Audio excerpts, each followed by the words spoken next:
it seems almost as if co-creation is trying to do too much the way that you were doing it, and everyone's trying to do everything. And I completely agree with your point, Nemo, earlier about templatizing it, because there needs to be some kind of structure to it. And then your other point about the economic continuity angle, you knew you had to get these guys some money somehow in order for them to come back.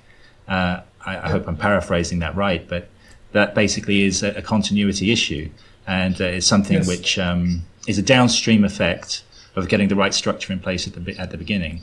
If there's something not working at the top in terms of how the payments are made, or even if it's a priority or not, then obviously later on, it's just not going to continue.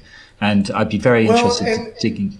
Sorry, go ahead. To add to that, because you bring up a really good point, is in the chase of that financial continuity, as you put it, what winds up happening is that we're halfway through one co-creation effort at a key stage of execution, and we're already moving on to the next thing, trying to figure out the sales pitch on the next co-creation initiative, which means that we're now even more strapped for resources in the case of local motors, right?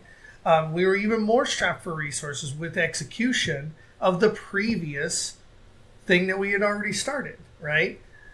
And in some cases, we were, I would say, ill-equipped but experienced enough to still execute.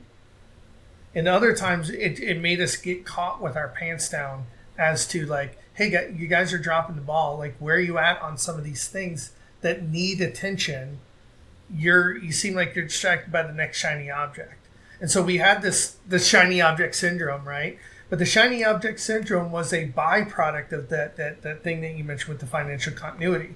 We needed to sell the co-creation efforts or sell the next white label for co-creation efforts in order to sustain the ability to do co-creation, right? And so, and as such, it was very, it caused a slight decay, not only in like morale, because now the people who are left to execute feel like they don't have any resources to do so, right? And so there's the decay of morale, but there was also a decay of you're constantly trying to strip off what you think is the fat, right? And sometimes when you're throwing cargo overboard to try to save the ship, you're getting rid of provisions, and you die of starvation, not because the ship sank, right? But and so yeah, go ahead. Well, but that was unique to local motors, because what we're trying to do is we had to be very opportunistic at launch forth, is what we called it, right? In the end,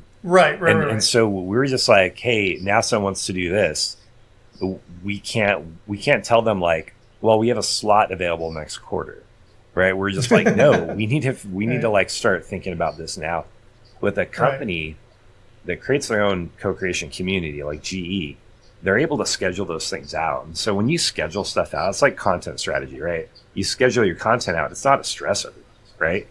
And I would argue that's why FirstBuild was so much more stable as a co-creation community. And FirstBuild is GE's co-creation community for those out there. Correct. FirstBuild. Yeah.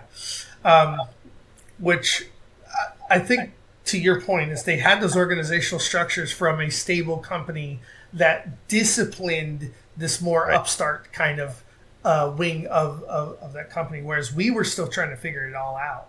We didn't have that stable structure and discipline up front. We were figuring that out, and we had too many voices trying to tell us the best way to go about it.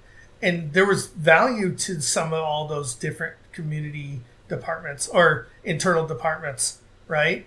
But there was no cohesion between those values. Yeah.